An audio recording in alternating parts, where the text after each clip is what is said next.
Dear student, आपका स्वागत है हमारे चैनल साइक्लोन स्टडी पर। हम देख रहे थे अक्षांश एवं देशांतर को, और अक्षांश और एवं देशांतर से रिलेटेड एक वीडियो हम अपलोड कर चुके हैं जिसमें हमने केवल अक्षांश की चर्चा किया था। आज के इस वीडियो में हम देशांतर की चर्चा करने जा रहे हैं। तो आइए हम देखते हैं देशांतर के बारे में।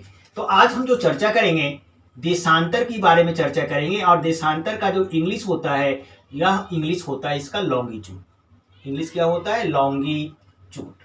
तो आज हम देखने जा रहे हैं लॉन्गिट्यूड। तो सबसे पहले हम लॉन्गिट्यूड को डिफाइन करने का प्रयास करेंगे कि ये देशांतर रेखा होती क्या है।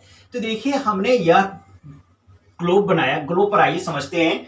और ग्लोब में हमारा ऊपर का जो पोर्शन है यह नॉर्थ पोल कहलाएगा, और नीचे का यह जो पोर्शन है हमारा साउथ पोल कहलाएगा। एनपी लिख दिया यहाँ पर, और यहाँ पर हमने लिखा एसपी। और इस एनपी और एसपी को ज्वाइन करने वाला जो इस तरह से अर्धवृत्ताकार लाइन होगा, इस तरह से जो अर्धवृत्ताकार लाइन हम ड्रॉ करते हैं, किसको? उत्तरी ध्रुव और दक्षिणी ध्रुव को जोड़ने वाले, उसी को हम क्या कहते हैं? देशांतर रेखा कहते हैं। उसी को हम क्या कहेंगे?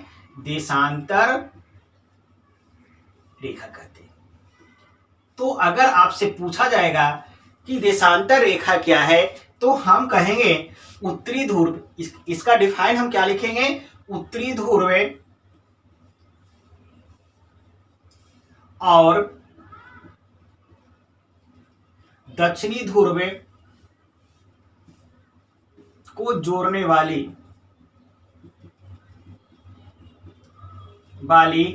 अर्धवृत्ताकार मतलब सेमी सर्कुलर रेखा को ही देशांतर रेखा कहते हैं। को ही देशांतर रेखा कहते हैं। तो यह तो हमारा डिफाइन था कि नॉर्थ पोल और साउथ पोल को जोड़ने वाला जो अर्धवृत्ताकार रेखा होगा उसी को हम क्या कहेंगे? देशांतर रेखा कहेंगे। लेकिन देशांतर रेखा जब अगर हम ड्रॉ करते हैं तो किसी न किसी को हम आधार रेखा मानते हैं, और उस आधार रेखा का जो वैल्यू होता है उसके वैल्यू को हम क्या मानते हैं? 0 डिग्री मानते हैं। तो आपको इंग्लैंड के लंदन में जो है आपका इंग्लैंड के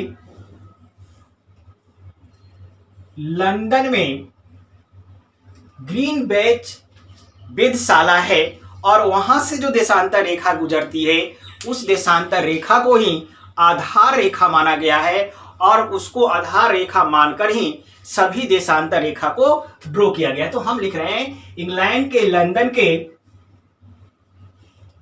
ग्रीनविच वेधशाला से गुजरने वाली रेखा को ही आधार रेखा माना गया है।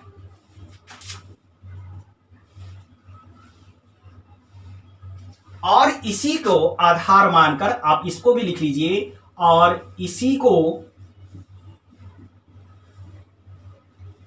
आधार मानकर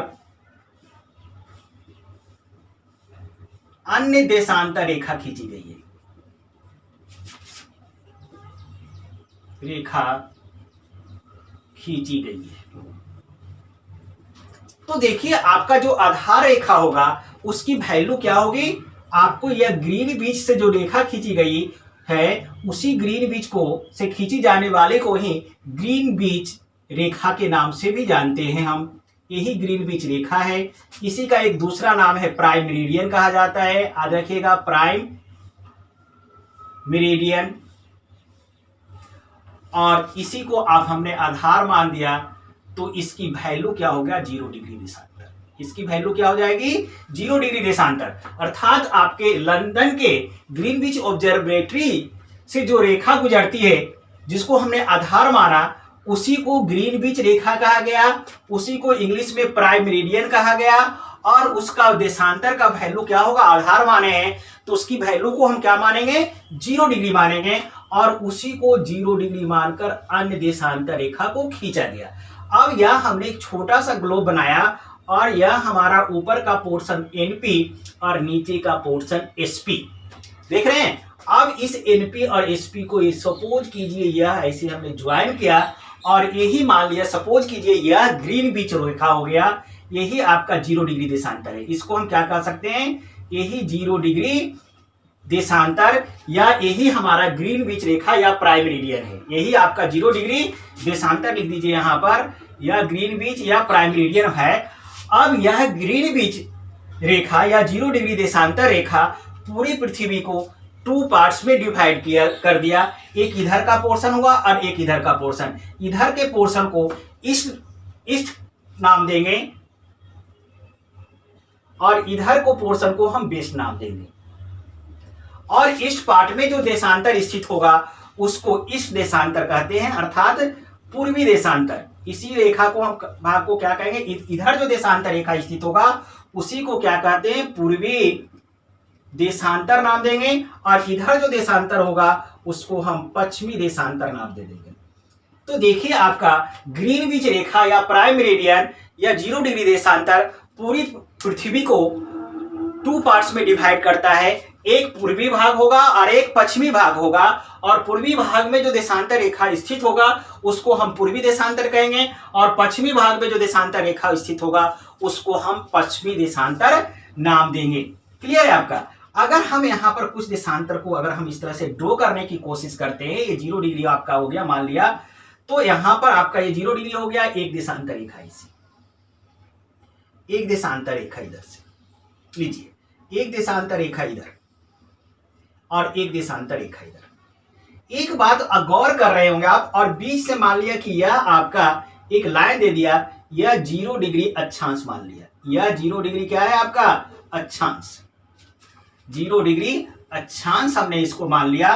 तो देखते हैं क्या, आपको एक बात गौर कर रहे होंगे कि विषुवत रेखा से हम ऊपर जाते हैं या फिर विषुवत रेखा से ऊपर जाइए या फिर या नीचे आते हैं, तो 2 देशांतर रेखा की बीच की ये दूरी जो है, यह बीच की दूरी ऊपर जाने पर घट रही है। देखिए विषुवत रेखा से ऊपर जाने पर क्या हो रही है, अर्थात 0 डिग्री अक्षांश से ऊपर जाने पर भी घट रही है 2 देशांतर की बीच की दूरी, और 2 देशांतर की बीच की दूरी नीचे जाने पर भी घट रही है।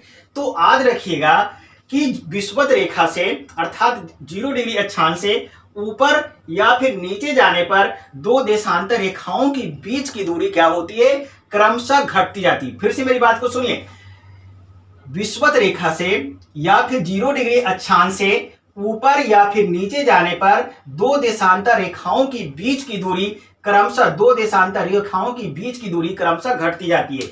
अगर इसको आप अच्छे ढंग से रिप्रेजेंट करना चाहते हैं तो इस तरह से रिप्रेजेंट कर लीजिए, बेटर रहेगा आपके लिए।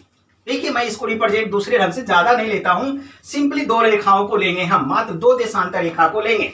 देखिए सपोज कीजिए यह आपका विषुवत 0 डिग्री अक्षांश हो गया, इसको हमने 0 डिग्री अक्षांश नाम दे दिया। इसी को हम विषुवत रेखा भी कहते हैं, रेखा कहते हैं, लीजिए। और यहां पर हमने NP बना दिया, नॉर्थ पोल बनाया। अब 2 देशांतर खींचिए, एक देशांतर इधर हो गया, एक देशांतर रेखा यहां, एक देशांतर रेखा यहां पर है और एक देशांतर रेखा ये खींच लिया। सपोज कीजिए यह 10 डिग्री आपका, यह 10 डिग्री इस देशांतर है और यह 11 डिग्री इस देशांतर है। देख रहे हैं यहां पर हमने 2 देशांतर रेखा को खींचे और यह हमारा, यह आपका 0 डिग्री अक्षांश हुआ, विषुवत रेखा हुआ। अब देखिए जैसे जैसे हम विषुवत रेखा से ऊपर की ओर जाएंगे तो इन दोनों देशांतर रेखाओं के बीच की दूरी देखिए घटती जा रही है, घट रही है आपका, देखिए घटते जा रही। अब घटते जा रही है तो यहां पर एक उसी तरह से नीचे अगर हम बनाएंगे तो नीचे जाने पर भी 2 देशांतर रेखाओं की बीच की दूरी क्रमशः घटते जाएगी। तो एक सवाल यहां पर उठती है कि 2 देशांतर रेखाओं के बीच की मैक्सिमम दूरी, अधिकतम दूरी कहां पर होती है। आपसे एक क्वेश्चन पूछा जा सकता है कि 2 देशांतर रेखाओं के बीच की मैक्सिमम दूरी कहां पर होती है, तो वह कहां पर होगी, 0 डिग्री अक्षांश पर। देखिए यहां पर 0 डिग्री मैक्सिमम डिस्टेंस होगा सबसे ज्यादा, ऊपर जैसे जैसे जाइएगा घटेगा, नीचे जैसे जैसे जाएंगे तो घटेगा। तो यहां पर स्टार पॉइंट में आपको याद रखना पड़ेगा, दो देशांतर रेखाओं के बीच की मैक्सिमम दूरी होती है। कहां होती है, तो 0 डिग्री अक्षांश पर या फिर विषुवत रेखा पर। विषुवत रेखा पर, और इसी विषुवत रेखा को हम इक्वेटर भी कहते हैं, या कह सकते हैं इक्वेटर पर। मैक्सिमम डिस्टेंस कहां होगा दो देशांतर के बीच का, इक्वेटर पर होगा। और इक्वेटर पर जो है आपको ये भी याद रखना पड़ेगा, विषुवत रेखा पर, यानी दैट मीन्स विषुवत रेखा की इंग्लिश क्या होती है, इक्वेटर। इक्वेटर पर 1 डिग्री देशांतर बराबर, ये वैल्यू याद रखिएगा, आपसे पूछा जा सकता है, 1 डिग्री देशांतर बराबर होता है हमारा 111.32 किलोमीटर, यह डिस्टेंस। अगर विषुवत रेखा पर 1 डिग्री देशांतर कितने किलोमीटर के बराबर होता है, तो 111.3। अब यहां पर देखिए, यहां पर 10 डिग्री देशांतर माने, ईस्ट माने है देशांतर, और यहां पर 11, यानी कि यहां पर डिफरेंस कितना, 10 और 11 के बीच का 1 डिग्री देशांतर का डिफरेंस है। तो यह आपका इसके बीच का जो डिस्टेंस होगा वह 111.32 किलोमीटर, कितना होगा, 111.32 किलोमीटर होगा। क्लियर है आपका। अब आपका एक क्वेश्चन ये भी बन के आ सकता है, अगला स्टार में जो बन के क्वेश्चन आएगा, दो देशांतर रेखाओं के बीच की मिनिमम दूरी कहां होती है, तो आप ये लिखिए, दो देशांतर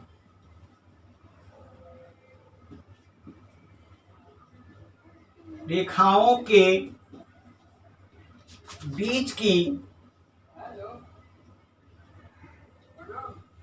मिनिमम दूरी होती है। तो कहां होगा मिनिमम, सबसे कम दूरी कहां हो जाएगा, ध्रुव पर होगा, वह आपका कहां होगा, ध्रुव पर। दैट मीन्स नॉर्थ पोल या फिर साउथ पोल पर। तो याद रखना है, दो देशांतर रेखाओं के बीच का मिनिमम डिस्टेंस कहां पर होता है, ध्रुव पर होता है, अर्थात नॉर्थ पोल और साउथ पोल पर होगा। ठीक है। अब देखिए, आपको हम यहां पर देशांतर रेखा को समझा चुके हैं, लेकिन देशांतर को नहीं समझा है, देशांतर क्या होता है और देशांतर रेखा को ड्रॉ कैसे करते हैं, इस बात को भी हमें समझाना है। तो देखिए, देशांतर का डिफाइन कहता है, किसका डिफाइन बताने जा रहा हूं मैं, देशांतर का डिफाइन जा रहा हूं। आपको पूछ देगा देशांतर क्या है और देशांतर का डिफाइन क्या होता है, तो इसका कहता है ग्रीनविच रेखा से, इसका देशांतर का डिफाइन कहता है ग्रीनविच यानी प्राइम मेरिडियन। ग्रीनविच रेखा का मतलब क्या हो गया, प्राइम मेरिडियन से पूर्व यानी ईस्ट एवं पश्चिम में स्थित किसी भी स्थान की कोणीय दूरी ही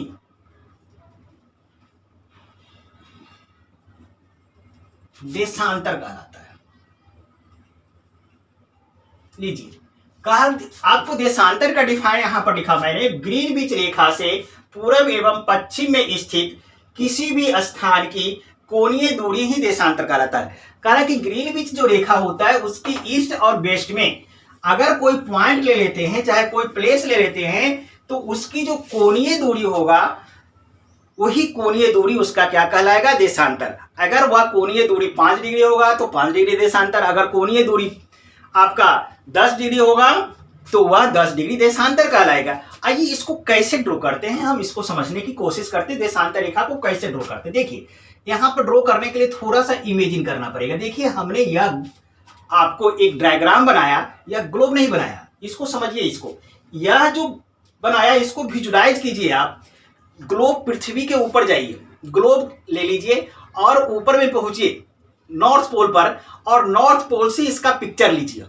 नॉर्थ पोल से जब अगर नॉर्थ पोल के जस्ट ऊपर जाइए और नॉर्थ पोल के ऊपर जाकर आप उसका पिक्चर ड्रॉ करेंगे तो आपको कैसा पिक्चर होगा? सेंटर में एनपी आएगा। सेंटर में क्या आएगा सर? एनपी आएगा। और नीचे सर्कुलर में आएगा इक्वेटर का रीजन आएगा। नीचे तो हिडन हो जाएगा आपका नॉर्दर्न हेमिस्फीयर का फिगर आएगा आपका।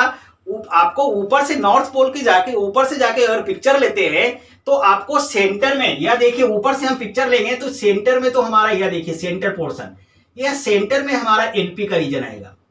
यह नॉर्थ पोल, यह सेंटर में हमारा एनपी आ गया। देखिए आपका सेंटर में एनपी आ गया और ऊपर से ले रहे हैं तो सेंटर में ऊपर और बीच में आपका ये बड़ा सा बनाएगा। तो यह जो बाउंड्री देख रहे हैं यह इक्वेटर की बाउंड्री देख रहे हैं। यह that is a boundary of equator, यानी कि 0 डिग्री अक्षांश की ये बाउंड्री है, यानी विषुवतीय वृत्त की यह बाउंड्री देख रहे हैं, सर्कल देख रहे हैं। ठीक है, अब यहां पर आपको पहले तो आधार रेखा ग्रीनविच रेखा को दिखाइए, क्योंकि उसी को आधार मानकर दूसरे देशांतर को खींचा गया। तो चलिए यहां पर आपको यह हमने इसको ऐसे मिला दिया और यह मिला दिया तो यही बना हमारा 0 डिग्री देशांतर रेखा। इसका हमने वैल्यू मान लिया क्या? नॉर्थ पोल से इसको मिला दिया, यह 0 डिग्री देशांतर हो गया। और 0 डिग्री देशांतर के इधर का जो पोर्शन हो गया, इधर का पोर्शन ईस्ट कहलाएगा। इधर का पोर्शन ईस्ट देशांतर कहलाएगा। ईस्ट लिख भी सकते हैं आप, ईस्ट। और इधर का पोर्शन क्या हो गया? वेस्ट। दो भाग में बट गया। और ईस्ट में, इस पोर्शन में जितने भी देशांतर होगा वह ईस्ट देशांतर कहलाएगा। इस पोर्शन में जितने भी देशांतर होगा वह वेस्ट देशांतर कहलाएगा। अब देशांतर को समझा रहे हैं। अब देखिए, सपोज कीजिए कोई एक प्लेस ए ले लेते हैं। यह एक प्लेस सपोज कीजिए ए ले लीजिए।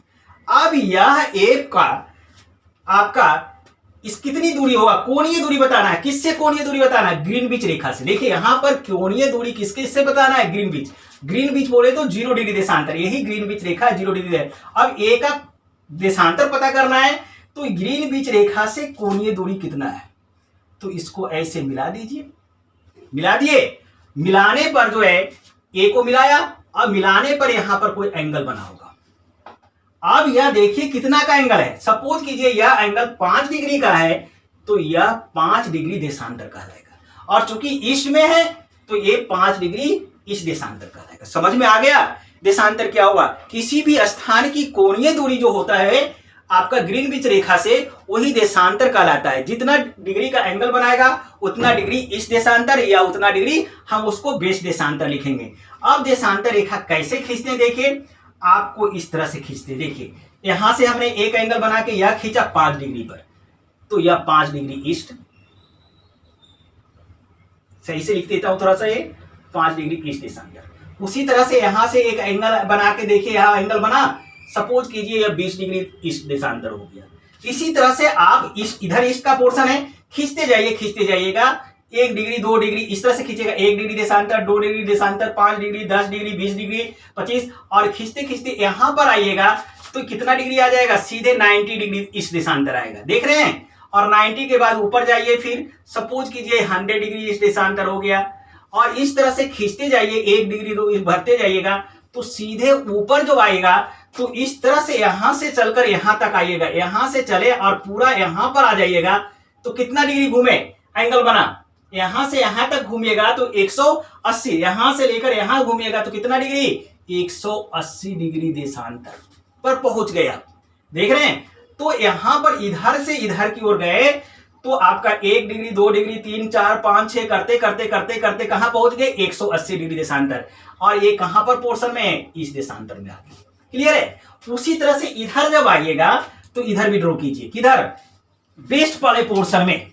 अगर हम वेस्ट में जाते हैं तो वेस्ट वाले पोर्शन में भी आप देशांतर रेखा को ड्रॉ कीजिए। चलिए यहां पर एक देशांतर को ऐसे ड्रॉ कीजिए। आपको दिख रहा है? हाँ दिख रहा है, रेड से मैंने मेंशन किया। सपोज कीजिए यह आपका 25 डिग्री है और वेस्ट में है तो यह 25 डिग्री देशांतर हो गया। उसी तरह से यहां पर खींचिए, यह आपका 40 डिग्री देशांतर हो गया और वेस्ट में है तो वेस्ट हो गया। फिर यहां पर खींचिएगा तो ये 90 डिग्री वेस्ट देशांतर हो गया। इस तरह से खींचते जाइएगा, इस तरह से खींचते जाइए। देशांतर का वैल्यू क्या होगा? यहां पर 100 के बाद मान लिया 120 डिग्री आ गया, वेस्ट आ गया। और इस तरह से खींचते जाइए बहुत सारी देशांतर रेखा को वेस्ट में तो यहां तक लास्ट में कहां तक खींचिएगा, इस तरह से 179 तक खींचिएगा वेस्ट में, क्योंकि 180 तो आप पहले से ही खींच चुके हैं, 180 पहले से। तो यहां से इधर की ओर से आपकी देशांतर, यहां पर भी एक 10 डिग्री बना लीजिए वेस्ट। तो देख रहे हैं आप, तो इधर से लेकर इधर तक भी चलते हैं तो यहां पर 180, तो इधर से भी 180 और इधर से भी 180 आ गया देशांतर रेखा। देख रहे हैं ना, एक एंगल बन रहा है यहां पर 10 डिग्री, 20 डिग्री, 30, 40, 50, 60 करते करते 180 पर आए, और इधर से भी। तो 180 डिग्री देशांतर रेखा जो होता है, 180 डिग्री देशांतर रेखा जो होता है, वह आपका न ईस्ट लिखेंगे न वेस्ट आएंगे, कि दोनों एक ही लाइन है। याद रखिएगा, 180 डिग्री देशांतर रेखा को, ध्यान से मेरी बात को सुनिए, 180 डिग्री देशांतर रेखा को न तो ईस्ट देशांतर कहते हैं ना वेस्ट देशांतर कहते हैं, सिर्फ 180 देशांतर कहेंगे, क्योंकि 180 डिग्री ईस्ट देशांतर और वेस्ट देशांतर दोनों एक ही लाइन होता है। 180 डिग्री ईस्ट और वेस्ट दोनों एक ही लाइन होगा, इसलिए ना तो इसको ईस्ट लिख सकते हैं ना वेस्ट लिखते हैं, सिर्फ उसको 180 डिग्री देशांतर को मेंशन करेंगे। अब एक सवाल उठता है कि बहुत इंपॉर्टेंट सवाल है, देशांतर रेखाओं की कुल संख्या क्या है। देखिए बहुत अच्छा सवाल है, देशांतर रेखाओं की कुल संख्या बराबर। अब देशांतर रेखाओं की कुल संख्या की बात कर रहा है, तो यहां से 1 डिग्री 2 डिग्री इस तरह से चलते चलते चलते कहां पर आ गए, 180, इसको ले लिया 180। कितना देशांतर खींचा आपने, 180 खींचा। क्लियर है आपका। यहां से इधर देखिए 0 डिग्री से चला आपने, 0 को छोड़ा, यहां से 1 डिग्री 2 डिग्री ईस्ट में इधर की ओर बढ़ा बढ़ा बढ़ा बढ़ा, कहां पहुंच गया आपने, 180 डिग्री देशांतर। अब वेस्ट में इधर की ओर आइए, यहां से 1 degree west, 2 degree west, 3 degree, 4 degree west, 5 degree, बढ़ते बढ़ते 180 नहीं लेंगे, 180 तो आप ले चुके हैं इधर से। अब इधर से 180 से एक कम, यानी दूसरा क्या आ गया, 179 डिग्री देशांतर। आपको या तो आपको 180 इधर ले चुके हैं, तो बेस से चलेंगे तो 180 को 2 बार नहीं लेंगे ना, तो गलत हो जाएगा, तो एक छोड़ दिया 179। अब एक बार ये 0 डिग्री देशांतर को ले लीजिए, ये 0 डिग्री देशांतर को भी तो लेंगे आप, 0 डिग्री को तो छोड़ दिए, ये यानी कि ग्रीन बीच रेखा का, यानी 0 डिग्री देशांतर को 1 मान लीजिए।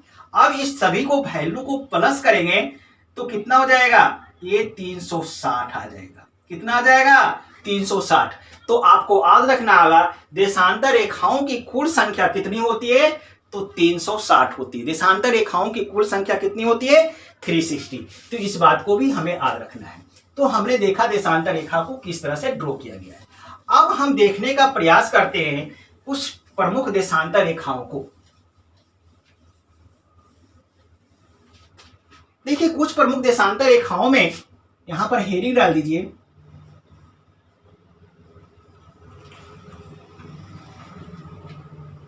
कुछ प्रमुख देशांतर। तो पहला तो आपका है 0 डिग्री देशांतर। अब देखिए यह जो 0 डिग्री देशांतर है, इसके कुछ नाम है, इसे कहा जाता है, इसी को कहा जाता है ग्रीनविच रेखा।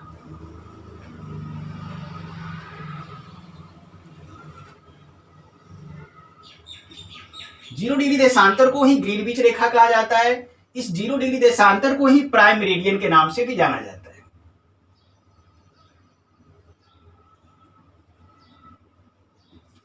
और इस 0 डिग्री देशांतर को ही आधार मानकर सभी देशांतर रेखाओं को खींचा गया है। और ये 0 डिग्री देशांतर पूरी पृथ्वी को 2 पार्ट्स में डिवाइड करता है। ईस्ट के पोर्शन ईस्ट देशांतर और वेस्ट के पोर्शन को वेस्ट देशांतर के हम नाम से जानते हैं। क्लियर है, बस इतना इंफॉर्मेशन है आपका इसमें। अब दूसरा जो देशांतर रेखा है इंपॉर्टेंट, वह आपका 180 डिग्री देशांतर, 180 डिग्री देशांतर। अब देखिए इसके बारे में जो पहला इंफॉर्मेशन जो बन के आएगा, यह 180 डिग्री देशांतर जो होता है 0 डिग्री देशांतर के विपरीत होगा। 0 डिग्री देशांतर के क्या होता है, के विपरीत।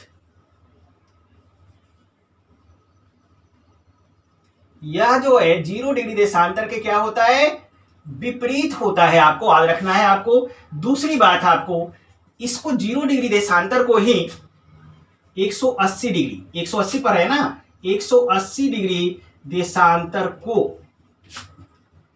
कहा जाता है। काफी इंपॉर्टेंट इंफॉर्मेशन है आपका। आइडियल क्या कहा जाता है? आइडियल। आइडियल का फुल फॉर्म जानिए। 180 डिग्री देशांतर को आइडियल के नाम से जाना जाता है। इस वर्ड को समझिए आप, इसका मतलब होता है इंटरनेशनल डेडलाइन। आइडियल का फुल फॉर्म हो गया इंटरनेशनल डेडलाइन, अर्थात इसकी हिंदी होती है अंतरराष्ट्रीय तिथि रेखा। इसकी हिंदी क्या होती है? इंटरनेशनल डेडलाइन की हिंदी होती है अंतरराष्ट्रीय तिथि रेखा। तो आपको याद रखना है 180 डिग्री देशांतर को आइडियल या इंटरनेशनल डेडलाइन के नाम से जाना जाता है। अब एक बात हम बता रहे हैं कि इसको आइडियल घोषित कब किया गया और क्यों किया गया। अब 180 डिग्री देशांतर को आइडियल नाम क्यों दिया गया और कब दिया गया, तो पहले देखिए कब दिया गया। तो देखिए आपका एक डेट याद रखिएगा, 1884, यह डेट है 1884 में वाशिंगटन में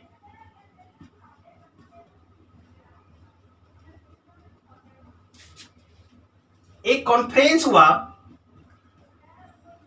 इंटरनेशनल डेडलाइन कॉन्फ्रेंस हुआ। कौन सा कॉन्फ्रेंस हुआ? 1884 में वाशिंगटन में इंटरनेशनल डेडलाइन कॉन्फ्रेंस हुआ और उसी कॉन्फ्रेंस में 180 डिग्री देशांतर को आइडियल घोषित किया गया। मेरी बात को सुनिए, 1884 ईस्वी में वाशिंगटन में एक इंटरनेशनल कॉन्फ्रेंस होता है, इंटरनेशनल कॉन्फ्रेंस होता है और उसी कॉन्फ्रेंस में 180 डिग्री देशांतर को आइडियल घोषित किया गया। क्या कहा गया? आइडियल घोषित कर दिया गया, यानी इंटरनेशनल डेडलाइन घोषित किया गया। अब इसका रीजन यह था कि 180 डिग्री देशांतर को पार करने पर एक दिन की कमी और वृद्धि होती है, एक दिन आगे या पीछे होता है। इससे वेस्ट जाने पर और वेस्ट से ईस्ट जाने पर एक दिन बढ़ता है और घटता है, और इसी वजह से इसको आइडियल घोषित किया गया। अब हम आगे जब अगला वीडियो बनाएंगे तो वहां पर हम आपको बता देंगे। देखिए आप इस तरह से चलिएगा तो आइडियल क्रॉस करेंगे तो कैसे एक दिन बढ़ जाता है और कैसे एक दिन घट जाता है, इसकी भी चर्चा हम आपको बोर्ड पर करेंगे। लेकिन आप यहां पर मान लीजिए कि 180 डिग्री देशांतर को क्रॉस करने पर एक दिन की वृद्धि या कमी होती है। चूंकि 180 डिग्री देशांतर को क्रॉस करने पर एक दिन की वृद्धि और कमी होती थी, इसीलिए इसको आइडियल नाम दे दिया गया। 180 डिग्री देशांतर को हमने यहां बताया कि 180 डिग्री देशांतर को आइडियल क्यों नाम दे दिया गया और आइडियल क्यों घोषित किया गया।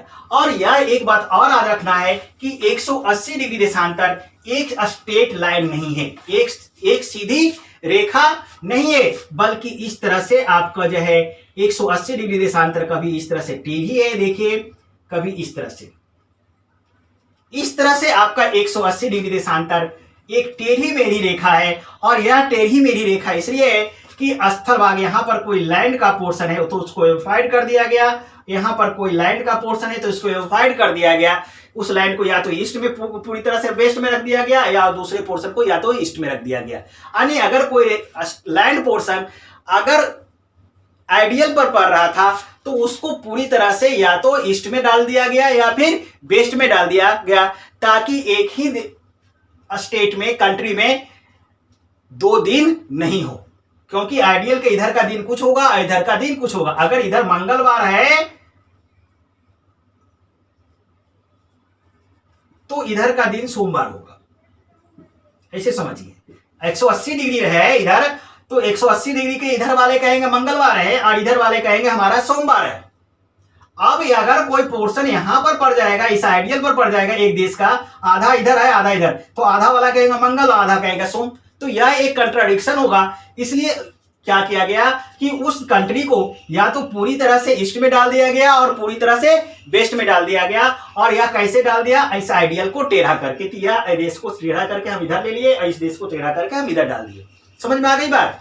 आपको 180 डिग्री देशांतर जिसको हम आइडियल कहते हैं, यह कहां से गुजरती है? प्रशांत महासागर के बीचों बीच से, याद रखिएगा, प्रशांत महासागर के बीचों बीच से गुजरती है। ये भी याद रखना होगा आपका कि आइडियल कहां से गुजर रही है, प्रशांत महासागर के बीचों बीच से। चलिए एक तीसरा देशांतर की चर्चा करते हैं।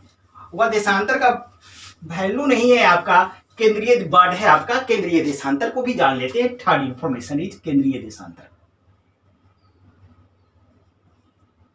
केंद्रीय देशांतर,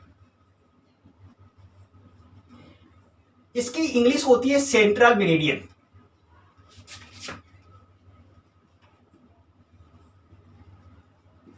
देखिए किसी भी देश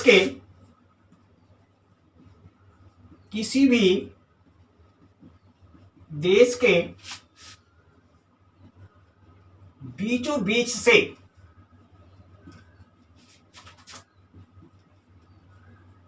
गुजरने वाले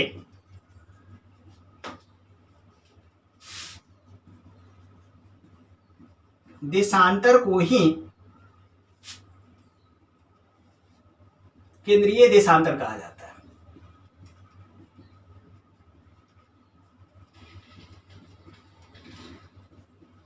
देखिए इंफॉर्मेशन कह रहा है, केंद्रीय देशांतर का डिफाइन कर रहा है किसी भी देश के बीचों बीच से, कोई भी अगर कंट्री है उसके बीचों बीच से जो अगर देशांतर रेखा गुजर रही है उसी को हम क्या मानेंगे, केंद्रीय देशांतर मानेंगे, उसी को सेंट्रल मेरिडियन का नाम देंगे।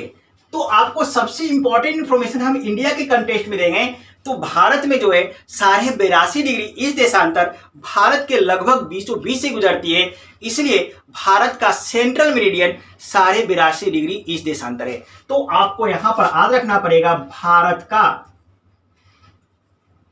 केंद्रीय देशांतर है।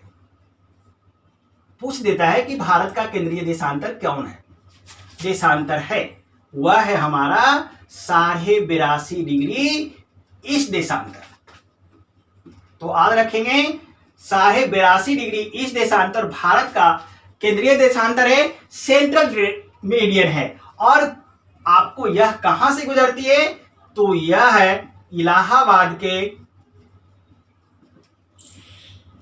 नैनी से गुजरती है। याद रखिएगा कभी कभी पूछा जाता है कि भारत का सेंट्रल मेरिडियन 82.5 डिग्री इस देशांतर कहां से गुजरती है, तो इलाहाबाद के नैनी से गुजरती है। और एक सबसे बड़ी बात है कि 82.5 डिग्री इस देशांतर का जो लोकल टाइम होगा 82.5 डिग्री, आगे हम आपको देशांतर और समय कराएंगे तो वहां पर और समझाएंगे अच्छी तरह से कि 82.5 डिग्री देशांतर का जो लोकल टाइम होगा 82.5, ऐसे लिख लीजिए आपका 82.5 डिग्री इस देशांतर के लोकल टाइम को ही पूरे देश पर समान रूप से लागू कर दिया गया है।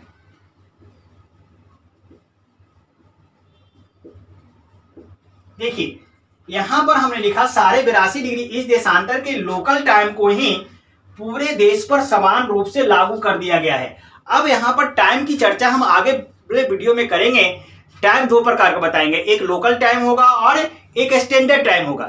देखिए प्रत्येक लोकल टाइम उसे कहते हैं, प्रत्येक देशांतर का अपना एक समय होता है, प्रत्येक देशांतर का जो अपना समय होगा उस टाइम को ही लोकल टाइम कहते हैं। और किसी भी देश के सेंट्रल मेरिडियन का जो टाइम होता है जिसको पूरे देश पर लागू किया जाता है उसको स्टैंडर्ड टाइम के नाम से जानते हैं।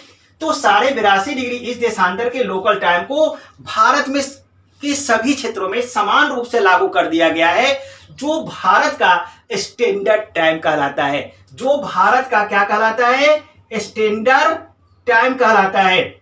समझ में आया बात, इंडियन स्टैंडर्ड टाइम IST के नाम से इसको जानते हैं, IST इंडियन स्टैंडर्ड टाइम। तो 82.5 डिग्री इस देशांतर के लोकल टाइम को पूरे देश में समान रूप से लागू किया गया है और वह समय ही क्या कहलाता है, वह समय ही इंडियन स्टैंडर्ड टाइम का के नाम से जाना जाता है, IST के नाम से जाना जाता है। तो आपसे अगर पूछा जाएगा कि IST क्या है, अरे इंडियन स्टैंडर्ड टाइम क्या है, तो आपका जवाब होना चाहिए कि 82.5 डिग्री इस देशांतर का जो लोकल टाइम है उसके टाइम को ही पूरे देश में समान रूप से लागू कर दिया गया है, और वो 82.5 डिग्री इस देशांतर का जो समय है वही समय भारत का इंडियन स्टैंडर्ड टाइम कहलाता है। या आपका जवाब होना चाहिए। ठीक है, हम कुछ प्रमुख देशांतर की चर्चा कर रहे हैं। अब एक और वर्ड की चर्चा कर रहे हैं फोर्थ में, वह है आपका संगत देशांतर। संगत देशांतर, इसकी इंग्लिश होती है करस्पॉन्डिंग मेरिडियन। 4 नंबर पॉइंट में आपको समझने की कोशिश करेंगे। हम यहां पर पॉइंट नंबर 4 डालेंगे और लिखेंगे ऊपर में संगत देशांतर, और इसकी इंग्लिश होती है करस्पॉन्डिंग मेरिडियन। लीजिए, करस्पॉन्डिंग मेरिडियन क्या है? अब इसका डिफाइन सुनिए। ग्रीनविच रेखा के पूर्व या पश्चिम अवस्थित वह खास देशांतर जो एक दूसरे के साथ मिलकर एक वृत्त बनाता हो और जिसका तल जो है पृथ्वी के सेंटर से होकर जाता है, संगत देशांतर कहलाता है। आपको मेरी बात समझ में नहीं आया? देखिए, मैं यहां पर लिखता हूं, आप ऐसे लिखिए 0 डिग्री देशांतर। ग्रीनविच ना लिखकर हमने लिख दिया 0 डिग्री देशांतर के पूर्व या पश्चिम में अवस्थित वह खास देशांतर जो एक दूसरे के साथ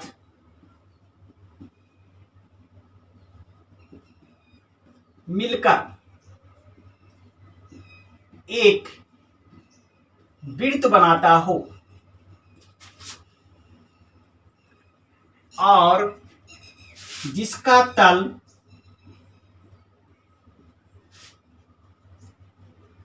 पृथ्वी के सेंटर से होकर जाता हो, संगत देशांतर कहलाता है। संगत देशांतर कहलाता है। देखिए, आपको यहां पर मैंने लिखा 0 डिग्री देशांतर के पूर्व या पश्चिम अवस्थित वह खास देशांतर जो एक दूसरे के साथ मिलकर एक वृत्त बनाता है, सर्कल बनाना चाहिए, और जिसका तल जो है पृथ्वी के सेंटर से होकर जाए उसको ही संगत देशांतर कहेंगे। देखिए, यहां पर हम बाय फिगर समझाने की कोशिश कर रहे हैं। लीजिए, हमने यहां पर आपका एक सर्कल बनाया और सर्कल में हम दिखाने का प्रयास कर रहे हैं, आपको संगत देशांतर का दिखाने का प्रयास कर रहे हैं। यहां पर जो हम यह पोर्शन बनाया यह एनपी का पोर्शन है, या that is the north pole. हम ऊपर से देख रहे हैं, इमेजिन कर रहे हैं ऊपर से, सेंटर हमारा नॉर्थ पोल सेंटर में आ गया और सेंटर से इधर आ गया हमारा, यह इसको मिला दिए सीधे, तो यह सही से मिलाइए, सही से इसको, सही से सर इसको सीधे मिलाइए स्ट्रेट। लीजिए, यह सीधे मिला दिया 0 डिग्री देशांतर, यानी ग्रीनविच रेखा हो गया सर। अब यहां से ऊपर मिलाइए, ऊपर, तो ऊपर वाला मिला देंगे तो इसके अपोजिट में कौन सा देशांतर? 180 डिग्री देशांतर। और इसी को आइडियल नाम दे दिया हमने, आइडियल लिख दिया, क्योंकि 180 डिग्री देशांतर को ही आइडियल कहते हैं। यह स्ट्रेट लाइन नहीं, टूटी फूटी टेढ़ी मेरी रेखा, इसलिए हमने डॉटेड से दिखाया। चलिए, आपको पर समझना है संगत देशांतर। अब देखिए, यहां पर आपका यह एक देशांतर है, सपोज कीजिए यह एक देशांतर है। अब इसका देशांतर का कुछ 10 डिग्री वैल्यू है, इस देशांतर है। अब इसके अपोजिट में एक देशांतर रेखा होगा, इस 10 डिग्री के अपोजिट में, इसके अपोजिट में यह जो जितना डिग्री देशांतर होगा उस देशांतर को ही हम क्या कहेंगे? संगत देशांतर कहेंगे। अब यह 10 डिग्री देशांतर है तो इसके अपोजिट में भी कोई देशांतर होगा और उस देशांतर को ही हम क्या कहते हैं? संगत देशांतर। तो कितना होगा? 10 डिग्री का मतलब समझ रहे हैं, ये एंगल कितना बना सर? 10 बना। 10 डिग्री ईस्ट का मतलब 10 बना ना, तो ये भी कितना, इधर से एंगल बन गया कितना, इधर से एंगल बना 10। देखिए समझिए, यहां से आपका एंगल इधर बना 10 डिग्री, तो ईस्ट। अब वर्टिकल अपोजिट एंगल इक्वल होता है। अब ये लाइन दोनों कट कर रहा है, तो वर्टिकल अपोजिट इक्वल, तो ये 10, तो ये वर्टिकल अपोजिट एंगल इक्वल, ये 10 डिग्री तो ये भी 10 डिग्री। अब 180 में 10 घटा दीजिए तो कितना, 170 डिग्री वेस्ट। देख रहे हैं आप, तो 110 डिग्री इस देशांतर का संगत देशांतर कितना हो गया, 170 डिग्री वेस्ट देशांतर हो गया। समझ में आया। अब ये दोनों को अगर ग्लोब पर देखिएगा, ऐसे सेंटर में आपको ऐसे रहेगा, तो एक इधर से आएगा, देख रहे हैं, एक इधर से, एक 10 डिग्री ईस्ट और 170 डिग्री वेस्ट, और दोनों मिलेगा तो इस तरह से एक क्या बना देगा, इस तरह से एक सर्कल बनाएगा, और उसका सेंटर पृथ्वी के, सॉरी उसका तल पृथ्वी के सेंटर से जाएगा। देखिए इधर से 110 डिग्री ईस्ट देशांतर और 170 डिग्री वेस्ट। अब देखिए दोनों ऐसे मिल जाएगा और मिलाकर एक सर्कल बनाएगा, और वह सर्कल का तल जो है पृथ्वी के सेंटर से जाएगा, इसलिए 10 डिग्री ईस्ट और 170 डिग्री वेस्ट देशांतर क्या कहलाता है, संगत देशांतर कहलाता है। लेकिन संगत देशांतर में देशांतर का डायरेक्शन बदल जाता है। देखिए यहां पर ईस्ट है तो यहां पर क्या हो गया, वेस्ट। तो याद रखिएगा ईस्ट का संगत देशांतर कहां पर मिलेगा, ईस्ट का संगत देशांतर वेस्ट होगा, और वेस्ट का संगत देशांतर कहां होगा, ईस्ट होगा। तो आपको संगत देशांतर में आपकी देशांतर की दिशा क्या होती है, चेंज हो जाती है, ईस्ट का वेस्ट और वेस्ट का ईस्ट हो जाता है। अब एक फॉर्मूला निकाल देता हूं। देखिए जैसे आपने ये 10 माइनस किया, आप इसको हटा दीजिए, वैल्यू हटाइए। अब देखिए एक यहां पर डायरेक्ट फॉर्मूला दे देंगे, और जहां से हम किसी भी का संगत देशांतर हम निकाल देंगे। देखिए यह अब एंगल को हमने क्या मान लिया, थीटा। इस एंगल को हमने क्या माना, थीटा।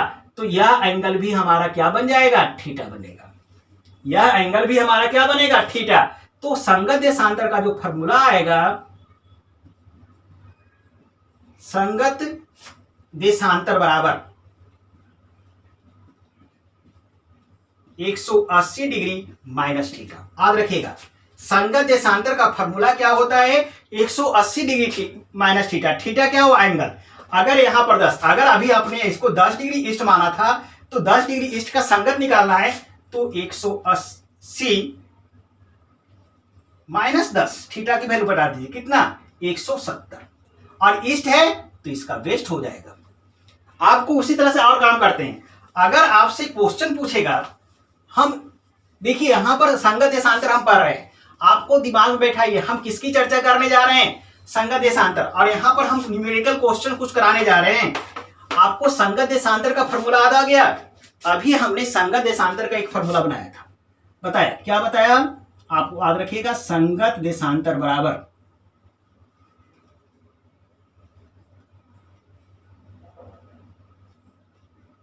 180 degree minus theta. यह आपका एक फॉर्मूला है। अब आपसे पूछे जाएगा, क्वेश्चन में पूछ दिया, क्वेश्चन बना लीजिए सबसे अच्छा, 50 डिग्री वेस्ट का छोटा सा सवाल है, संगत देशांतर क्या है, संगत देशांतर क्या होगा, 50 डिग्री वेस्ट का संगत देशांतर क्या होगा आपसे पूछ रहा है। तो आंसर क्या होगा 50 डिग्री वेस्ट का संगत देशांतर का फॉर्मूला लिख दीजिए, 180 डिग्री माइनस थीटा, 180 डिग्री और थीटा की वैल्यू 50, और 100 में 50 में 180 में 50 घटाइएगा तो 130 बचेगा, और चूंकि यह वेस्ट है तो यहां पर क्या आएगा, ईस्ट, अर्थात 150 डिग्री वेस्ट का संगत देशांतर क्या हो जाएगा, 130 डिग्री ईस्ट देशांतर हो जाएगा, ईस्ट हो जाएगा। तो इस तरह से क्वेश्चन आएगा तो हम करेंगे। लेकिन एक अच्छा सवाल लेते हैं आपको, पहले सवाल को देखिएगा, पहले हमें सवाल को लिखने दीजिए, उसके बाद हम एक्सप्लेन करेंगे, और इस तरह के सवाल आ जाएंगे तो आपके लिए ठीक ठाक बन जाएगा। देखिए क्वेश्चन हमारा है एक, क्वेश्चन पे मैं पहले लिखूंगा, एयर इंडिया का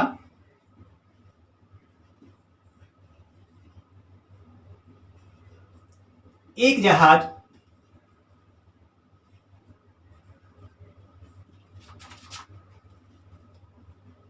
रांची से उड़ान भरता है। एयर इंडिया का एक जहाज रांची से उड़ान भरता है और पृथ्वी के दूसरी ओर उतरता है। यदि रांची 85 डिग्री इस देशांतर पर है, यदि रांची 85 डिग्री इस देशांतर पर है,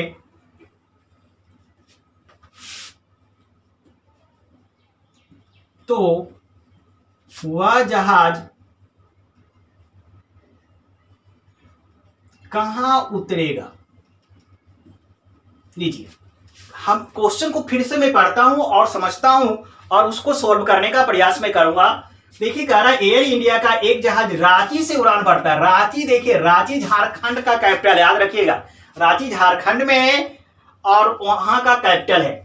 तो रांची से एक एयर इंडिया का उड़ान भरा जहाज और वह पृथ्वी की दूसरी ओर जा रहा है। अब पृथ्वी यहां से एक प्लेस रांची है और उतर के दूसरी ओर गया, तो दूसरी ओर जाएगा तो वह संगत देशांतर पर जाएगा। देखिए, दूसरी ओर जा रहा है, यानी इधर से उड़ा और एकदम सीधे उधर गया, यानी सीधे जाके एक सर्कल बनाया। देख रहे हैं, यानी संगत देशांतर निकालिए। संगत देशांतर पूछ रहा है। रांची से उड़ा, देखिए यहां से रांची है और रांची से उड़ान भर के एकदम इधर आया ऐसे, देख रहे हैं, तो यहां आया दूसरी ओर, दूसरी ओर, तो यह दूसरी ओर आया, तो यह पूरा देख रहे हैं कंप्लीट सर्कल बना दिया। देख रहे हैं आप, रांची यहां पर है और रांची से उड़ान भरा यहां से और पृथ्वी के दूसरी ओर यहां पर आया, तो ये पॉइंट को ऐसे मिला दीजिएगा तो एक सर्कल बना दिया। तो सर्कल बना दिया तो यह आपका संगत देशांतर का कंसेप्ट ले लेगा, तो आपको संगत देशांतर। और रांची का कह रहा है दूसरी ओर उतरता है और रांची कितना डिग्री ईस्ट पर है, 85 डिग्री इस देशांतर पर है, तो जहाज कहां उतरा। तो रांची आपका 85 डिग्री किस पर है, ईस्ट पर है, तो जहाज कहां उतरा, यहां पर लैंड कर रहा है, यहां पर लैंड कर रहा है। तो इस प्लेस का क्या करना पड़ेगा, यह आपका रांची है, यहां पर 85 डिग्री ईस्ट पर रांची है और एयर इंडिया का जहाज यहां से उतरा, उड़ान भरा और यहां पर उतर गया। एयर इंडिया का जहाज 85 डिग्री, सही से लिखिए 85 डिग्री ईस्ट पर है, तो यहां से उतरा, यहां पर आ गया, दूसरी ओर आ गया पृथ्वी के, तो यह कंप्लीट सर्कल बनाएगा। तो यहां संगत देशांतर निकालिए। तो इस यहां पर प्लेस का वैल्यू बताना पड़ेगा, तो इसकी देशांतर का वैल्यू कितना होगा, यहां पर संगत देशांतर निकालेंगे। संगत देशांतर, तो संगत देशांतर क्या होगा, 180 degree minus theta, 180 degree minus कितना, 85 डिग्री, और 180 में 85 घटाएंगे तो 95, कितना डिग्री, 95, ईस्ट है तो वेस्ट। तो वह जहाज कहां उतरेगा, 95 डिग्री वेस्ट देशांतर पर उतरेगा। तो देशांतर का मतलब तो बहुत बड़ी रेखा हो गई, पॉइंट नहीं मिला हमको। रांची एक प्लेस दे दिया है और आपका 185 डिग्री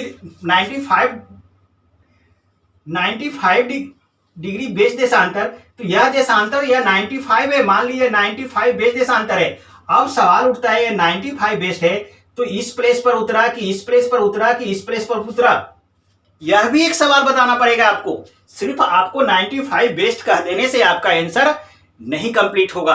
आंसर कंप्लीट करने के लिए हमें यह बताना पड़ेगा कि इस 95 डिग्री बेस देशांतर है, तो 95 डिग्री बेस्ट में बहुत सारे पॉइंट है, जैसे ए पॉइंट, बी पॉइंट, सी। तो 95 डिग्री बेस्ट पर ए पॉइंट पर उतरा, बी पॉइंट पर उतरा, सी पॉइंट पर उतरा, डी पॉइंट पर, कहां पर उतरा। अब इस पॉइंट का वैल्यू कौन देगा, तो यह पॉइंट का वैल्यू हमारा अक्षांश देगा। यह कौन देगा, पॉइंट का वैल्यू अक्षांश देगा। अब सवाल उठता है कि सर अक्षांश कैसे फाइंड करेंगे। तो देखिए, आपको यहां पर याद रखना पड़ेगा, रांची जो है आपका झारखंड का प्लेस है और रांची जो है आपका कर्क रेखा पर पड़ती है। याद रखिएगा, कर्क रेखा हमारी जो है रांची से होकर पास करती है। याद रखिएगा, कर्क रेखा, समझ रहे हैं, ट्रॉपिक ऑफ कैंसर कहां से गुजरती है, रांची से गुजरती है। और यह कितना डिग्री है आपका, 28.5 डिग्री आपका है नॉर्थ। देखिए, अच्छा, रांची का अक्षांश का वैल्यू आपको याद रखना पड़ेगा, ये जानकारी होना चाहिए, तब बनेगा ये क्वेश्चन, अदरवाइज नहीं बनेगा। आपको देशांतर का वैल्यू से संगत देशांतर तो निकाल दिया 95 डिग्री वेस्ट, लेकिन आपको अक्षांश का वैल्यू पता होना चाहिए, तो रांची का अक्षांश जानना पड़ेगा। और रांची चूंकि कर्क रेखा पर पड़ती है और कर्क रेखा का अक्षांश 28.5 डिग्री नॉर्थ होता है, इसलिए रांची 28.5 डिग्री नॉर्थ अक्षांश पर है। लेकिन पृथ्वी की दूसरी ओर जाने पर अक्षांश का वैल्यू चेंज नहीं होता है। पृथ्वी की दूसरी ओर जाने पर देशांतर का वैल्यू चेंज होगा, और वह कैसे निकलेगा? संगत देशांतर से। ध्यान सुनेगा, पृथ्वी की दूसरी ओर जाने पर देशांतर का वैल्यू चेंज होगा, और वह देशांतर का वैल्यू कैसे निकलेगा? संगत देशांतर से। लेकिन पृथ्वी की दूसरी ओर जाने पर अक्षांश का वैल्यू चेंज नहीं होता। बार बार बोल रहा हूं, पृथ्वी की दूसरी ओर जाने पर अक्षांश का वैल्यू चेंज नहीं होता है। नोट कर लीजिए, यानी सेम रहेगा। अर्थात पृथ्वी की दूसरी ओर गया है, राशि का अक्षांश का वैल्यू कितना हो गया? 28.5 डिग्री हो गया। तो यहां पर अक्षांश कितना हो जाएगा? 28.5 डिग्री नॉर्थ। हमारा आंसर क्या होगा सर? हमारा आंसर हो जाएगा वह जहाज जो है 95 डिग्री बेस देशांतर और 28.5 डिग्री नॉर्थ अक्षांश पर उतरेगा। यह हमारा कंप्लीट आंसर होगा। वह जहाज कहां उतरेगा? 95 डिग्री बेस देशांतर और 28.5 डिग्री नॉर्थ अक्षांश पर उतरेगा। तो इस तरह से संगत देशांतर से रिलेटेड सवाल आ सकते हैं। ठीक है, इस चैप्टर में हम बहुत सारे न्यूमेरिकल प्रॉब्लम सॉल्व करने वाले हैं। इसलिए आपसे मैं रिक्वेस्ट करता हूं कि आप हमारे आने वाले प्रत्येक वीडियो को देखिए। यह वीडियो आपके लिए काफी लाभदायक है और यहां से आईएएस में बहुत सारे सवाल आते हैं, न्यूमेरिकल प्रॉब्लम आते हैं। चलिए, अब हम आपको कुछ इंपॉर्टेंट बात की चर्चा करने जा रहे हैं, और वह चर्चा करने जा रहे हैं देशांतर और समय की चर्चा करने जा रहे हैं। देखिए, यहां पर हम एक चर्चा करने जा रहे हैं, देशांतर और समय की चर्चा करने जा रहे हैं।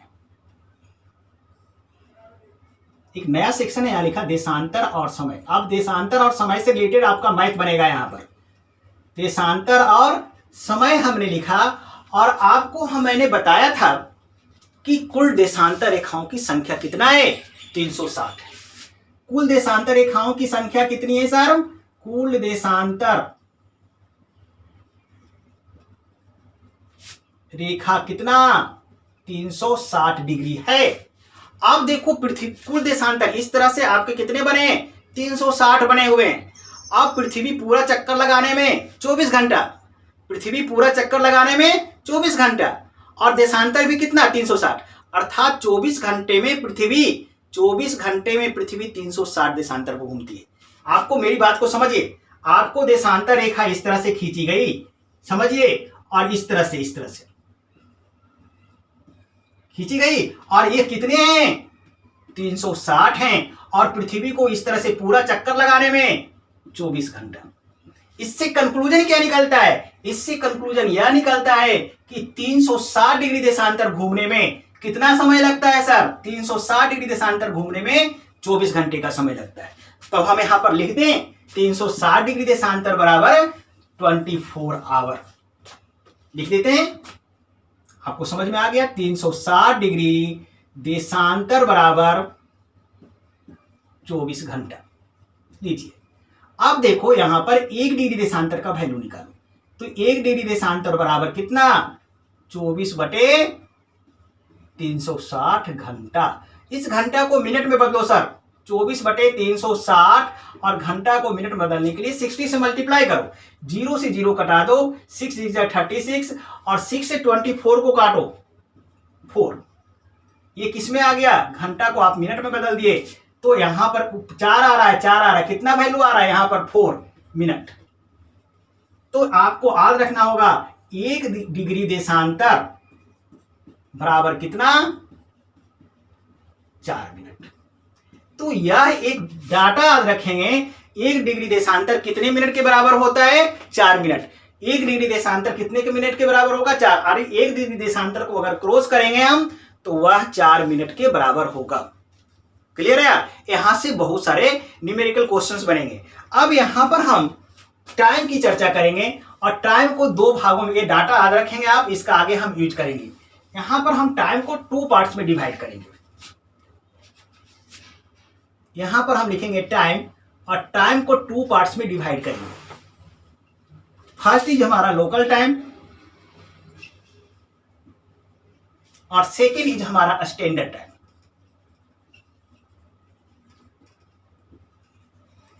सबसे पहले लोकल टाइम को कहते हैं। लोकल टाइम क्या होता है? देखिए, प्रत्येक, इसका सिंपल सा डिफाइन है, इसका सिंपल डिफाइन है, प्रत्येक देशांतर का अपना एक समय होता है, अपना एक समय होता है जो उसका लोकल टाइम कहलाता है। देखिए हमने सिंपल ढंग से लिखा, प्रत्येक देशांतर का अपना एक समय होता है और उसका एक लोकल टाइम होता है। लोकल टाइम आपको समझ में नहीं आया बात? देखिए सर, आपको मैं टाइम मैनेज करने के लिए सिखा देता हूं। लोकल टाइम कैसे निकलता है? देखिए आप यहां पर हैं, सपोज कीजिए हम यहां पर हैं और हम यहां पर हैं और हमारे पास से भी कोई देशांतर रेखा गुजर रहा होगा। अब हम अपने देशांतर का लोकल टाइम लिखना चाहते हैं। सपोज कीजिए हम यहां पर खड़ा हैं और हमारे यहां से आपको 20 डिग्री, सपोज कर रहा हूं सर, 20 डिग्री इस देशांतर गुजर रहा है, ए वाला, या एक हम इस पर हैं। हम सर क्या हैं? हम 20 डिग्री इस देशांतर पर हैं और हम यहां पर हैं ए पॉइंट पर। सपोज कीजिए सर हम ए पॉइंट पर हैं, क्लियर है? हम यहां पर खड़े हैं। अब क्या कीजिए, हम लोकल टाइम के अकॉर्डिंग चलना चाह रहे हैं, तो हम यहां पर जैसे दोपहर आ जाए, जब 12 बज जाता है दोपहर के, तो आपका सूर्य की किरणें हमारे सर के ऊपर पड़ेगी। देखिए ध्यान से समझिएगा मेरी बात को। हम यहां पर टाइम लोकल टाइम कैसे हम निकालेंगे, लोकल टाइम के अकॉर्डिंग हम कैसे चलेंगे, अपने घड़ी को कैसे मेंटेन करेंगे, उसके लिए हम तरीका बता रहे हैं कि हम किसी देशांतर पर है, मान लीजिए हम अपने देशांतर के लोकल टाइम को जानना चाह रहे हैं, लोकल टाइम के अकॉर्डिंग चलना चाह रहे हैं। तो सपोज कीजिए हम 20 डिग्री इस देशांतर पर खड़े हैं और हम क्या करेंगे, जैसे सन जो है हमारे सर के ऊपर आ जाएगा, और सन के जैसे ऊपर आएगा तो कैसे पता चलेगा कि ठीक ऊपर आया है? जब हमारा शैडो नहीं बने, बाहर में खड़े हो जाए एक खुले जगह पर, और जब आपका आसपास शैडो नहीं बने, शैडो का फॉर्मेशन नहीं हो, तो समझिए कि सन ऊपर में आ गया, सर के ऊपर। तब आप अपने घड़ी की सुई को खींचिए और अपने घड़ी में क्या कीजिए, 12 बजा दीजिए। टाइम को क्या कीजिए, घड़ी की सुई को खींचकर 12 बजा दीजिए और उसको फिर मिला दीजिए, 12 कर दीजिए। अब आपका ये घड़ी जो है वह आपके देशांतर के लोकल टाइम के अकॉर्डिंग चलने लगेगा, इंडिया के स्टैंडर्ड टाइम के अकॉर्डिंग नहीं चलेगा। आपका घड़ी आप जिस देशांतर पर हो उस देशांतर के लोकल टाइम के अकॉर्डिंग चलने लगेगा। समझ में आ गई बात? लोकल टाइम क्या होता है? तो प्रत्येक देशांतर का अपना एक समय होता है, उस समय को ही हम क्या कहते हैं, लोकल टाइम कहते हैं। और अपने घड़ी को लोकल टाइम के अकॉर्डिंग हम कैसे मिलाएं, अभी हमने आपको बताया। एक बात लोकल टाइम में और याद रखनी है, यह देशांतर का अपना समय होता है, यह देशांतर का अपना समय होता है। सपोज कीजिए हम अभी 20 डिग्री इस देशांतर पर थे, तो 20 डिग्री इस देशांतर पर यह भी एक प्लेस है, बी भी एक प्लेस है, सी भी एक प्लेस है और डी भी एक प्लेस है। तो 4 प्लेस लिए। तो याद रखिएगा कि लोकल टाइम जो होता है एक देशांतर के सभी बिंदु पर, ध्यान से सुनिएगा मेरी बात, लोकल टाइम जो होता है एक देशांतर के सभी बिंदु पर सेम होता है। लोकल टाइम अगर कोई एक देशांतर है तो जितने भी बिंदु होंगे उस देशांतर पर सभी का बिंदु पर टाइम सेम होगा। लोकल टाइम अगर यहां पर 10 AM हुआ है तो ए बी पॉइंट पर भी 10 AM होगा, सी पॉइंट पर भी 10 AM होगा और डी पॉइंट पर भी 10 AM ही होगा। तो याद रखिएगा अगर कोई खास देशांतर है और उस पर जितने भी स्थान होंगे, प्लेस होंगे, उस सभी प्लेस का लोकल टाइम क्या होगा, सेम होगा। तो याद रखिएगा किसी लोकल टाइम जो है किसी भी देशांतर के सभी बिंदुओं पर क्या होता है, सेम होता है। अब आपको हम चर्चा करने जा रहे हैं स्टैंडर्ड टाइम को।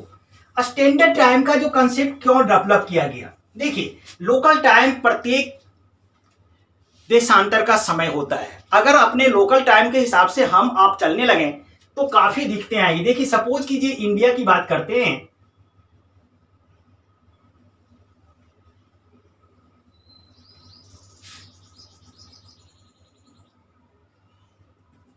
सपोज कीजिए हम इंडिया का नक्शा बनाने जा रहे हैं। लो सिंपल सा एक मैप हमारे सामने तैयार हो गया। अब इंडिया की बात कर रहे हैं तो देखिए यहां से भी एक देशांतर रेखा गुजर रही है सर, यहां से भी एक देशांतर गुजर रही है, सभी बहुत सारे देशांतर गुजर रहे हैं। अब हम यह बताने का प्रयास कर रहे हैं स्टैंडर्ड टाइम का कंसेप्ट क्यों डेवलप किया गया। स्टैंडर्ड टाइम का कंसेप्ट क्यों डेवलप किया गया, तो देखिए भारत के बारे में कंटेक्स्ट में हम समझाने के प्रयास कर रहे हैं। तो भारत से बहुत सारे देशांतर गुजर रहे हैं। अब यहाँ कुछ देशांतर है, यहाँ कुछ देशांतर है, यहाँ कुछ देशांतर, यहाँ कुछ, सभी देशांतर का वैल्यू अलग अलग है। अब दिक्कत क्या होगी, अगर सभी, इसका अपना समय होगा, इस देशांतर का, इस देशांतर का, इस देशांतर, सभी देशांतर का अपना समय होगा। अब इस देशांतर का अगर 10 बज रहे हैं तो इस देशांतर में जितने भी प्लेस हैं वहां 10 तो बजेगा, सब जगह 10 होगा। 10 AM, 10 AM। अब ये देशांतर है आपका, इस देशांतर का लोकल टाइम अलग है। मान लिया यहां पर आपका 11 AM है, क्योंकि लोकल टाइम, इस देशांतर का लोकल टाइम मान लिया कितना, 10 AM, क्योंकि ये प्रत्येक देशांतर का अपना, इसका एक अलग समय होगा लोकल टाइम और इसका अलग समय होगा, तो इसका 10 AM, सॉरी 11 AM, सब एक पॉइंट का 11 AM। फिर यहां पर एक प्लेस है, यहां पर आपका 11:30 AM, यहां पर प्लेस है 11:30 AM। आप देख रहे हो कि यहां पर यहां पर जो अगर कोई बंदा इस प्लेस में है, इस प्लेस में है, इस प्लेस में है, तो उसके घड़ी में 10 बजेगा। यहां पर अगर कोई बंदा है इंडिया, ये भी इंडिया का पोर्शन, ये भी इंडिया का पोर्शन है और ये भी सर इंडिया का पोर्शन है, 3 इंडिया का पोर्शन लिया है। यहाँ के लोकल टाइम में के हिसाब से अगर पर्सन चलेगा तो इसके घड़ी में 10 बजाएगा। यहाँ के बंदा अगर लोकल टाइम के हिसाब से चलेगा तो इसके घड़ी में कितना बजेगा सर, 11 बजेगा। और यहाँ का बंदा लोकल टाइम से चलेगा तो इसके घड़ी में 11:30 बजेगा सर। तो दिक्कत क्या होगा, रेलवे के परिचालन में, एरोप्लेन के परिचालन में दिक्कत आ जाएगी। यहाँ के लोग अगर अपने टाइम के हिसाब से चलेंगे ट्रेन छूट जाएंगे, यहाँ के लोग अपने हिसाब से चलेंगे तो एरोप्लेन चल जाएंगे। हमारा रेलवे और जो है एरोप्लेन का जो टाइम होगा पूरे देश में एक समान होगा ना, तब तो मैनेज होगा सही से। कि अलग अलग लोग, क्षेत्र के लोगों के लिए अपने अपने अलग अलग समय से चलेंगे तो दिक्कत हो जाएगा हमारा। तो ऐसे केस में अगर सभी बंदे अपने अपने देशांतर के लोकल टाइम के हिसाब से चलने लगे भारत में, तो एयर परिचालन में, रेलवे परिचालन में काफी दिक्कतें आ जाती है, क्योंकि सब लोग अपने अपने समय को बताएंगे कि हमारा घड़ी में इतना बज रहा है, उधर बड़ा उतना। तो ऐसे विरोधाभास को दूर करने के लिए क्या किया गया है कि भारत का जो सेंट्रल मेरिडियन है, मान लिया सेंट्रल मेरिडियन भी ये वाला है, ये वाला 82.5 डिग्री भारत का सेंट्रल मेरिडियन कितना है, अभी मैंने बताया ईस्ट, 82.5 डिग्री ईस्ट का सेंट्रल मेरिडियन है। 82.5 डिग्री ईस्ट सेंट्रल मेरिडियन के टाइम को ही पूरे देश में, ये सबको हटा दिए, पूरे देश में समान रूप से लागू कर दिया गया। 82.5 डिग्री जो केंद्रीय देशांतर का समय है उसके टाइम को ही पूरे देश में समान रूप से लागू कर दिया गया और सब लोग उसी के अकॉर्डिंग 82.5 डिग्री देशांतर के लोकल टाइम को अकॉर्डिंग ही अपने घड़ी को सब लोग मिला लिए। जैसे ही यहां पर सूर्य की किरणें आई 82.5 डिग्री ईस्ट देशांतर पर दोपहर के क्या बज गए, 12 बज गए और अनाउंस कर दिया गया जैसे 82.5 डिग्री ईस्ट देशांतर पर 12 बजेंगे, अनाउंस कर दिया गया कि आपके भारत के केंद्रीय देशांतर 82.5 डिग्री पर ठीक अभी दोपहर के 12 बज रहे हैं। जैसे अब 12 बजने की बात किया, हमने भी अपनी घड़ी में, दुनिया भारत के विभिन्न क्षेत्र में रहने वाले लोगों ने अपने अपने घड़ी की सुई में दोपहर के 12 बजा लिया। अब उनका समय 82.5 डिग्री इस देशांतर के लोकल टाइम के अकॉर्डिंग हो गया। अब सबका समय एक हो गया पूरे देश में, अब सब इसके अकॉर्डिंग चलने लगे। जब किसी भी देश के, अब सुनिए मेरी बात को, जब किसी भी देश के केंद्रीय देशांतर, मेरी बात को ध्यान से सुनिए, जब किसी भी देश के केंद्रीय देशांतर के समय को पूरे देश में समान रूप से लागू कर दिया जाता है तो उस टाइम को ही स्टैंडर्ड टाइम कहा जाता है। ध्यान से सुनिए, जब किसी देश के केंद्रीय देशांतर के समय को पूरे देश पर, हम सेंट्रल में स्टैंडर्ड टाइम को डिफाइन करने जा रहे हैं, स्टैंडर्ड टाइम को डिफाइन करें। जब किसी देश के केंद्रीय देशांतर के समय को पूरे देश पर समान रूप से लागू कर दिया जाता है तो उस टाइम को ही स्टैंडर्ड टाइम कहा जाता है। और भारत का जो है सेंट्रल मेरिडियन कितना है, 82.5 डिग्री ईस्ट देशांतर है और इसके टाइम को ही पूरे देश में समान रूप से लागू कर दिया गया। तो 82.5 डिग्री ईस्ट देशांतर के लोकल टाइम ही इंडिया का क्या बन गया, IST, इंडियन स्टैंडर्ड टाइम बन गया और सभी लोग इसी के हिसाब से चल रहे हैं। तो आपको ये भी समझ में आ गया इंडियन स्टैंडर्ड टाइम क्या है। तो आप अभी देखें आपका लोकल टाइम क्या होता है, स्टैंडर्ड टाइम क्या होता है।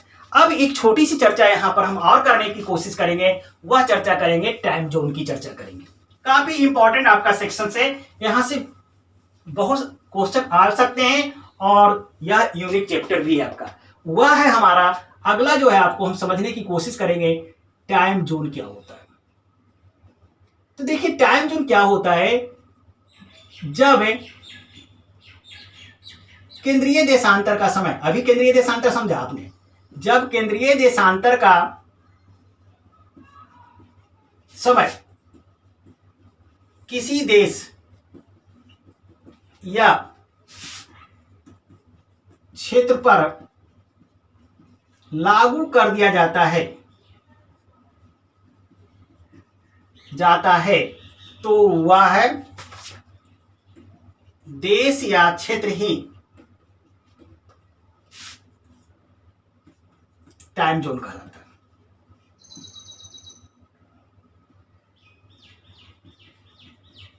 देखिए जब केंद्रीय यानी सेंट्रल मेरिडियन के समय को जब किसी क्षेत्र में लागू कर दिया जाएगा तो वह पूरा रीजन एक टाइम जोन कहलाएगा।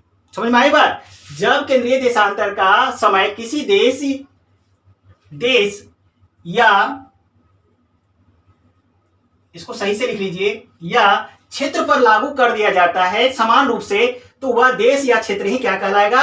टाइम जोन कहलाता है। और पृथ्वी को बहुत सारे टाइम जोन में डिवाइड किया गया है, और बहुत सारे टाइम जोन में कितना डिवाइड किया गया है? तो पृथ्वी पर टोटल जो है 15 टाइम जोन है। कितने टाइम जोन है? पृथ्वी पर टोटल जो है टाइम जोन की संख्या कितना है?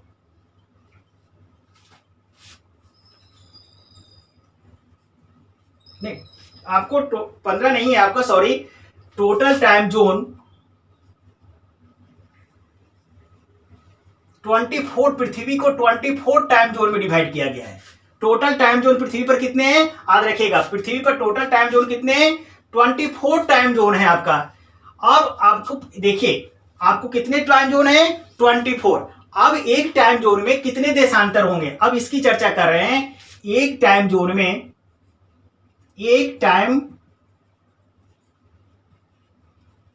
में हम निकालने की कोशिश कर रहे हैं देशांतर की संख्या। एक टाइम जोन में कितने देशांतर होंगे? तो इसको निकालने के लिए 360 में 24 से डिवाइड कीजिए। अब 360 में 24 से डिवाइड करेंगे तो क्या होगा? देखिए, 1 से जाएगा 24, 6 इधर 6 इधर 12, 2 1 0, कितना से कटेगा? 15 से। तो देखिए यहां पर आपको याद रखेगा, पृथ्वी पर आपको 15 टाइम जोन नहीं है, टोटल कितने टाइम जोन है आपका? याद रखेगा, पूरी पृथ्वी को टोटल 24 टाइम जोन में डिवाइड किया गया है। 1 मार्क्स क्वेश्चन आ सकता है, आपसे पूछा जा सकता है पूरी पृथ्वी को कितने टाइम जोन में डिवाइड किया गया है? पूरी पृथ्वी को कितने टाइम जोन में डिवाइड किया गया है? तो 24 टाइम जोन में पूरी पृथ्वी को डिवाइड किया गया है। आपसे यह भी क्वेश्चन पूछा जा सकता है कि एक टाइम जोन में कितना देशांतर होता है? तो देखिए 360 में 24 से डिवाइड कर देंगे तो 15 आया। तो हमारा आंसर क्या आ जाएगा? हमारा आंसर आ जाएगा एक टाइम जोन में 15 देशांतर होता है। इस इंफॉर्मेशन को भी लिख लीजिए। एक टाइम जोन में कितने देशांतर होते हैं? एक टाइम जोन में 15 देशांतर होते हैं। आपसे ये भी क्वेश्चन पूछे जा सकते हैं। अब देखिए, भारत का भी एक टाइम जोन है। भारत भी हमारा एक टाइम जोन है, और भारत का समय जो है ग्रीनविच से 5.5 घंटा आगे है। हमारा भी एक टाइम जोन है, और हमारा समय जो है ग्रीनविच से 5.5 घंटा आगे है। याद रखिएगा, इस इंफॉर्मेशन को भी याद रखिएगा। भारत का समय स्टार बना के लिख लीजिए। भारत का समय ग्रीनविच से 1/2 घंटा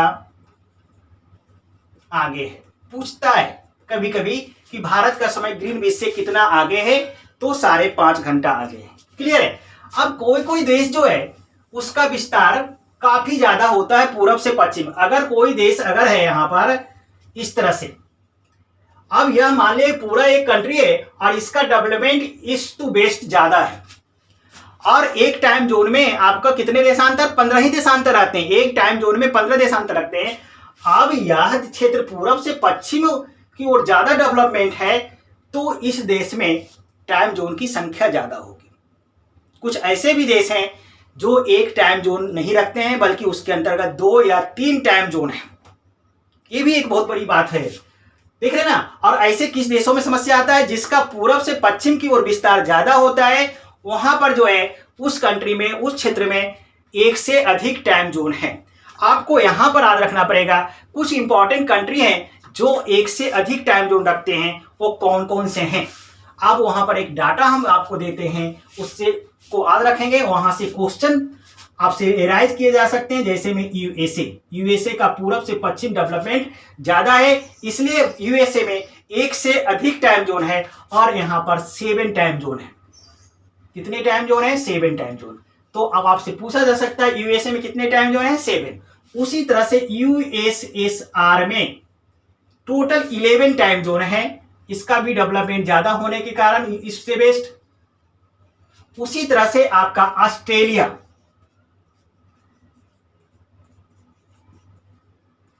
ऑस्ट्रेलिया में 3 टाइम जोन है आपका। ये सारे इंफॉर्मेशन याद रखें। कनाडा में 5 टाइम जोन है आपका, और ब्राजील यहां पर 2 टाइम जोन है। लीजिए 1 2 3 4 5 ऐसे कंट्री है जहां पर एक से अधिक टाइम जोन है, जो आपको याद रखना पड़ेगा। यूएसए में 7 टाइम जोन है, यूएसएसआर में 11 टाइम जोन है, ऑस्ट्रेलिया में 3 टाइम जोन है, कनाडा में 5 टाइम जोन है, ब्राजील में 2 टाइम जोन है। आपसे पूछा जा सकता है कनाडा को कितने टाइम जोन में डिवाइड किया गया है, तो 5 टाइम जोन में डिवाइड किया गया है। यूएसएसआर को कितने टाइम जोन में डिवाइड किया गया है, तो 11 में आपको डिवाइड किया गया। आपको ब्राजील को कितने टाइम जोन में डिवाइड किया गया है, 2 टाइम जोन में डिवाइड किया गया है। तो इस तरह से आपके क्वेश्चंस आ सकते हैं। तो आगे जो है बहुत अच्छी इंफॉर्मेशन आपको आने वाले हैं, आपको अच्छे अच्छे क्वेश्चंस आने वाले हैं, लेकिन आज हम यहीं तक रखेंगे क्योंकि ये वीडियो काफी लंबा हो चुका है। अब हम आपसे उम्मीद करते हैं कि आप हमारी वीडियो को लाइक करेंगे और चैनल को सब्सक्राइब करेंगे, ताकि आने वाला वीडियो आपको आसानी से मिलता रहे। हमारी शुभकामना आपके साथ है।